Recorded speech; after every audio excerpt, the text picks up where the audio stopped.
I always find art prompt challenges quite stressful, and even though I get this real feel of achievement once you've done it, once you finish something like Peachtober or Inktober or whatever it might be, I always end up feeling quite burnt out at the end of the month, and it kind of feels like I'm racing onto the next one, which I don't necessarily think is the point of these challenges. A bunch of art friends and I have curated our own list of art prompts for August, called August Adventures, super low pressured art prompt list, which is one drawing per week, and there's 2 prompts to choose from, and it's up to you whether you combine those prompts, whether you just pick one and reject the other, or maybe you start doing one and feel like it's not quite aligning with your art style or what you want to do, then you can switch for the other one. But it's just one drawing per week, and hopefully you won't be burnt out by the end of it. It goes on for the whole of August. You might make some other art friends during it. It might just be like a nice way to loosen up.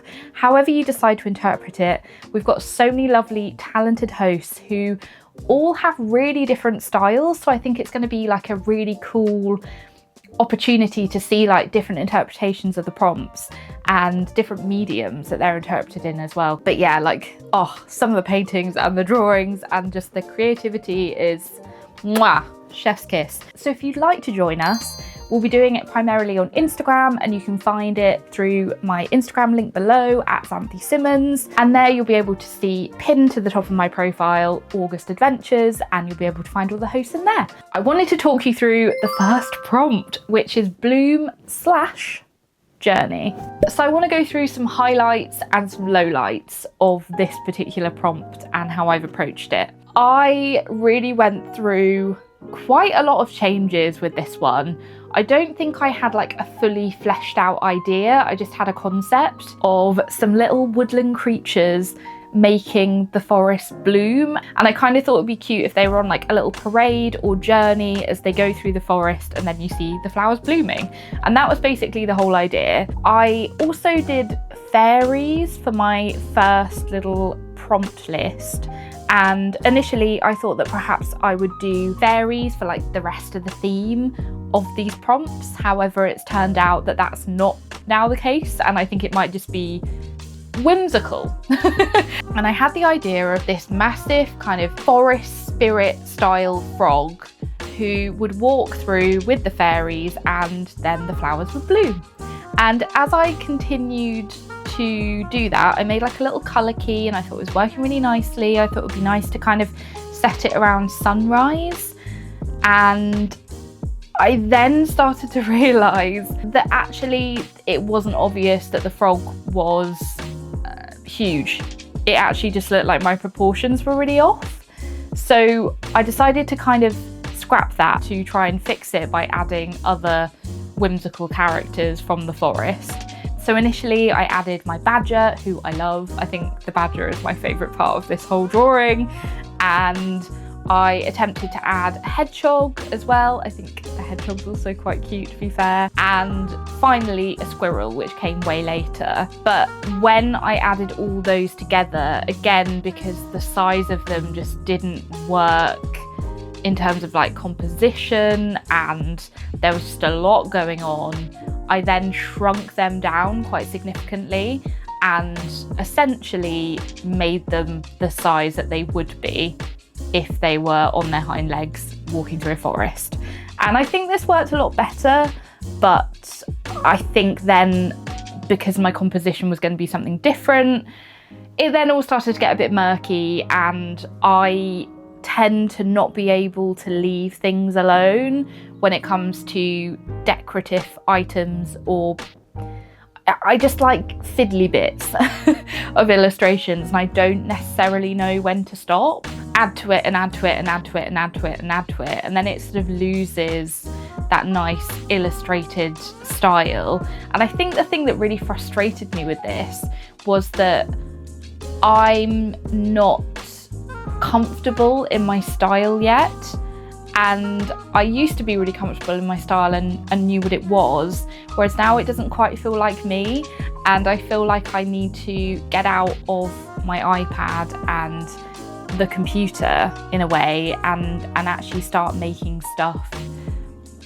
in real life with paints, with pencils, with pens, and to just kind of experiment with what my style is. I think the thing that really frustrates me at the moment is nothing feels loose or fluid. Everything feels very wooden, and I'd like to bring a bit more whimsy to the whole image, and I just feel like it's lacking it at the moment. There's been a few illustrations that I've done which I really like, and I'll be posting them at some point, but the vast majority of illustrations I do don't feel like painterly enough, or don't feel like they have enough life to them, or like je ne sais quoi, if you will.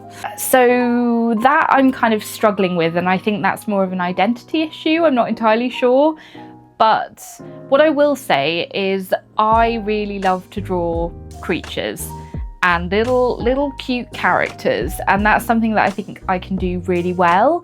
And I love that badger. I think that badger is so cute, and I even really like the frog. I think the frog blends in a bit too much with the background. However, you win some, you lose some.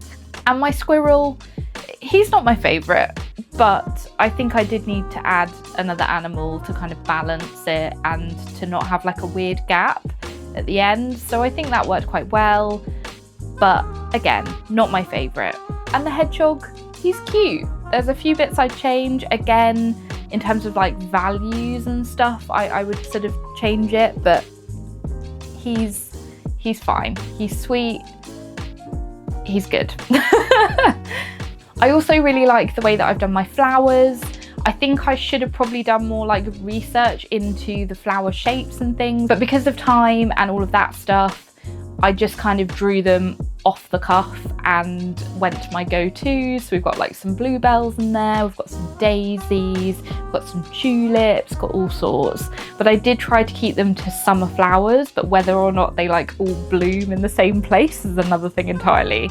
But we're in like a whimsical woodland forest, so I think it's fine. My lowlights has to be this drawing, or like making this really highlighted how uncomfortable I feel in my style at the moment. And I think just personally I'm going through like a big change in my identity and like working out who I am as an artist, who I am as a person. Like my identity is in a little bit of flux, and I am getting like bits of myself back every day. However, there's still quite a lot missing. And I feel like everything that I'm drawing at the moment, it's not how I want it to be in my head, and even in my head it's still a bit fuzzy. I don't quite know what I want it to be yet, so I'm trying to sort of explore that, and everything feels quite wooden to me at the moment. I sort of want to take a pencil and be a lot more fluid. I want everything to feel a bit more lively and a bit more childlike, and I feel like at the moment that magic isn't there. Everything is very like stringent and there's no play there, and I think the play is what I need to bring back into my practice as an illustrator. Again, I am quite hard on myself when it comes to illustrations like this, but I always feel like there's so much you can learn from each illustration, and like I said, I'm quite rusty at the moment, so I think I need to be patient with myself and practice more, because practice is something I've not been doing. But this all takes time, right? Like this is all a learning curve, and I think one of the highlights is to actually complete this and to do this for me and for this art challenge. Like this is something that I was quite scared about, excited about joining and helping curate, but I haven't really drawn properly, not like a full illustration, since since having my daughter. I have done like bits and pieces. However, it's been very, very sporadic, and since going back to work full time, all time has gone out the window, and it's been quite hard to prioritize art. And if I do have time to prioritize that, then I'm kind of like, what do I do? I'm usually tired and I'm sat on my sofa, and like it's the end of the day. I've got like a couple of hours to kill before I go to bed and do it all again. So I think just giving myself like a little bit of leeway to actually have that play is really important, and it's something that I want to try and reprioritize. But yeah, this has definitely like shown me that I feel a bit uncomfy in my style, and I've got a lot of work to do, I feel. But on a positive note, it's felt really nice to talk to a camera again, so I hope that you've enjoyed listening and seeing my process behind this first prompt. Please go and support the other artists in the link below and let me know if you're going to take part. It's not too late, even if you're seeing this a week in. Come join us, even if you do one, it doesn't matter. The whole idea is just to have fun, create art, and just make something you want to share with other people. I am hoping that I'm going to be creating another video for the following prompt. I'm like very nearly finished with the drawing, and I'm also making another video, believe it or not, where I'm redesigning this whole office. So if that sounds interesting, please stick around, subscribe, like, you know, do all the stuff you want to do. And thanks very much for watching. It's really nice to be back. Hope you're having a lovely day, and I will see you very soon. Bye!